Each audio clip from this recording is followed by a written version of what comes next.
Most accidents can be prevented. Okay, so we call them crashes. We don't call them accidents. Very seldom is there an accident. Most drivers are doing things to distract themselves from the task at hand, which is driving a car, and that's why they get in a crash. But if you find yourself in a crash, certain things that the state requires you do, and that is exchanging information. You want to at least exchange insurance information with the other driver, regardless of who's at fault. So your fault or the other person's fault, it doesn't matter. You both have to exchange information with each other and maybe some basic contact information. But I would suggest, if you are involved in an accident on a public roadway, to contact the police department in whatever city you're in, have them come out.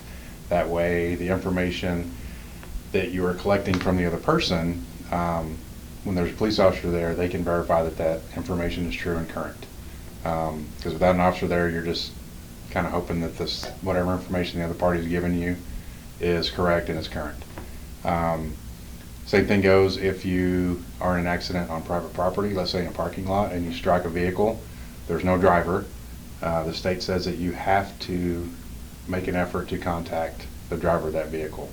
So if you do hit a parked car, if it's at a business, try to go in that business with the license plate number, see if they can use a PA system to hopefully contact that driver so you can exchange information.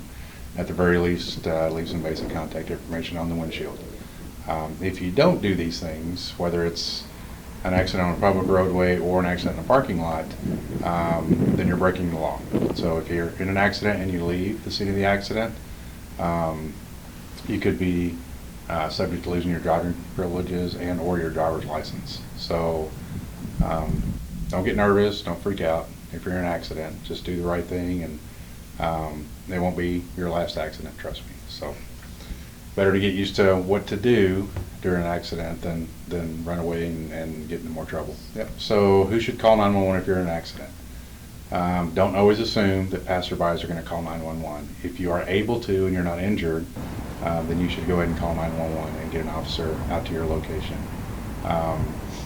You know, the world we live in now, unless as a result of your accident the roadways are blocked, nobody cares about your well-being. If they can get by, they're going to get by. They're not going to call 911. So don't assume that people driving by are going to call 911. If you want an officer there and you think you need an officer, especially if you need medical attention, don't assume someone else has done it. Just call them yourselves. That'd be the safest bet. Okay, so what you can do if you've been involved in a crash, while you're waiting for the police to get there, if the vehicles are operable and they will start and they will drive, try to get those off the roadway so that it doesn't cause another accident or another crash. But also, once you've exchanged information, get your cell phone out, take pictures of your vehicle, the damage, take pictures of the damage of the other vehicle. You know, you can take a picture of the license plate of that vehicle as well, just in case, you know, they decide to leave before the police get there. So there's things you can do. Again, you know, everyone's got a cell phone, so you guys like taking pictures, so take a lot of pictures while you're there.